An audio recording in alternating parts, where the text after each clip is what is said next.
जय गुरुदेव, जय गायत्री माता। श्रीमद् भागवत पुराण 5वां अध्याय, नवम स्कंद, दुर्वासा जी की दुख निवृत्ति।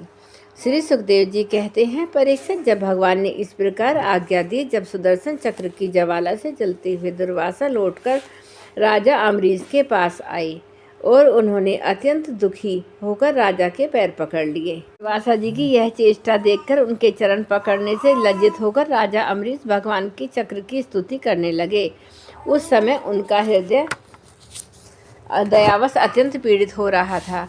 अम्बरीश ने कहा, प्रभु सुदर्शन, आप अग्नि स्वरूप हैं, आप ही परम समर्थ सूर्य हैं। समस्त नक्षत्र मंडल के अधिपति चंद्रमा भी आपके स्वरूप हैं। जल, पृथ्वी, आकाश, वायु, पंचतंत्र मात्रा और संपूर्ण इंद्रियों के रूप में भी आप ही हैं।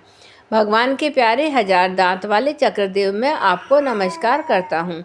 समस्त अस्त्र शस्त्रों को नष्ट कर देने वाले एवं पृथ्वी के रक्षक, आप इन ब्राह्मण की रक्षा कीजिए। आप ही धर्म हैं, मधुर एवं सत्यवाणी हैं। आप ही समस्त यज्ञों के अधिपति और स्वयं यज्ञ भी हैं। आप समस्त लोगों के रक्षक एवं सर्वलोक स्वरूप भी हैं। आप परम पुरुष परमात्मा के श्रेष्ठ तेज हैं। सुनाभ, आप समस्त धर्मों की मर्यादा के रक्षक हैं। अधर्म का आचरण करने वाले असुरों को भस्म करने के लिए आप साक्षात अग्नि हैं। आप ही तीनों लोगों के रक्षक एवं विशुद्ध तेजों में हैं। आपकी गति मन के वेग के समान है और आपके कर्म अद्भुत हैं। मैं आपको नमस्कार करता हूँ, आपकी स्तुति करता हूँ। वेदवाणी के अधीश्वर, आपके धर्म में तेज से अंधकार का नाश होता है और सूर्य आदि महापुरुषों के प्रकाश की रक्षा होती है।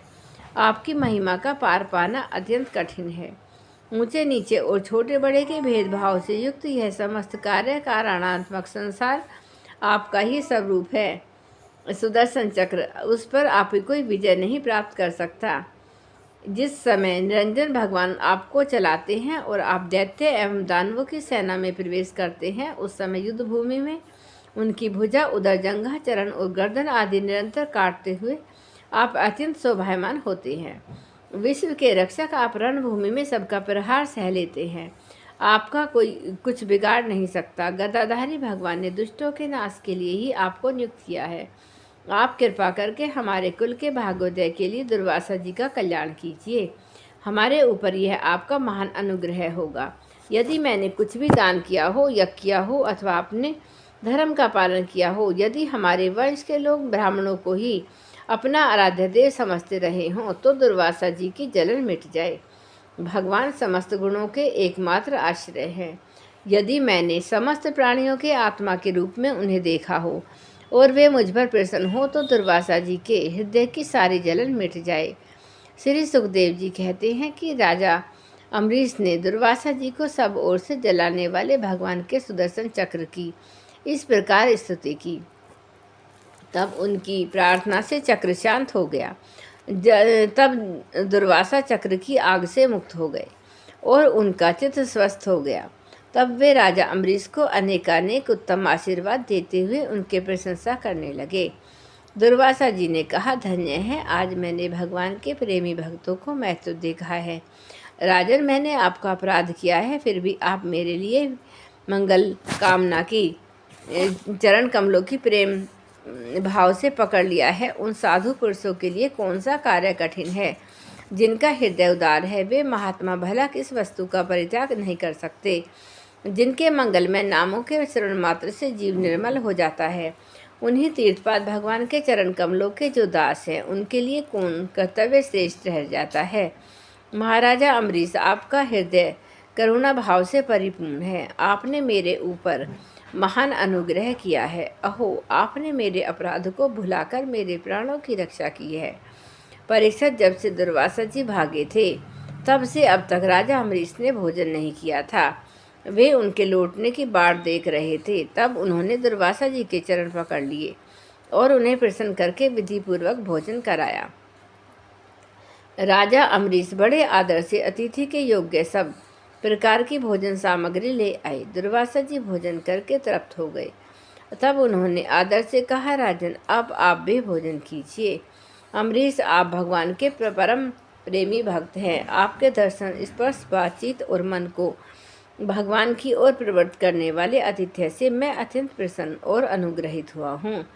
स्वर्ग की देवांगनाएं बार बार आपके इस उज्ज्वल चरित्र का गान करेंगी। यह पृथ्वी भी आपकी परम पुण्यमयी कीर्ति का संकीर्तन करती रहेगी। श्री सुखदेव जी कहते हैं, दुर्वासा जी ने बहुत ही संतुष्ट होकर राजा अम्बरीश के गुणों की प्रशंसा की और उसके बाद उनसे अनुमति लेकर आकाश मार्ग से उस ब्रह्मलोक की यात्रा की, जो केवल निष्काम कर्म से ही प्राप्त होता है। परीक्षित जब सुदर्शन चक्र से भयभीत होकर दुर्वासा जी भागे थे, तब से लेकर उनके लौटने तक 1 वर्ष का समय बीत गया। इतने दिनों तक राजा अम्बरीश उनके दर्शन की आकांक्षा से केवल जल पीकर ही रहे। जब दुर्वासा जी चले गए, तब उनके भोजन से बचे हुए अत्यंत पवित्र अन्न का उन्होंने भोजन किया। अपने कारण दुर्वासा जी का दुख में पड़ना और फिर अपनी प्रार्थना से उनका छूटना, इन दोनों बातों को उन्होंने अपने द्वारा होने पर भी भगवान की ही महिमा समझा। राजा अम्बरीश में ऐसे ऐसे अनेकों गुण थे। अपने समस्त कर्मों के द्वारा वे परमात्मा श्री भगवान में भक्ति भाव की अभिवृद्धि करते रहते हैं। उस भक्ति के प्रभाव से उन्होंने ब्रह्मलोक तक के समस्त भोगों को नरक के समान समझा। तदंतर राजा अम्बरीश ने अपने ही समान भक्त पुत्रों पर राज्य का भार छोड़ दिया और स्वयं वे वन में चले गए। वहाँ बड़ी धीरता के साथ आत्मस्वरूप भगवान में अपना मन लगाकर गुणों के प्रभाव रूप संसार से मुक्त हो गए। परीक्षित, महाराज अम्बरीश का यह परम पवित्र आख्यान है। जो इस कीर्तन को सुनता है, स्मरण करता है, वह भगवान का ही भक्त हो जाता है। जय गुरुदेव, जय गायत्री माता।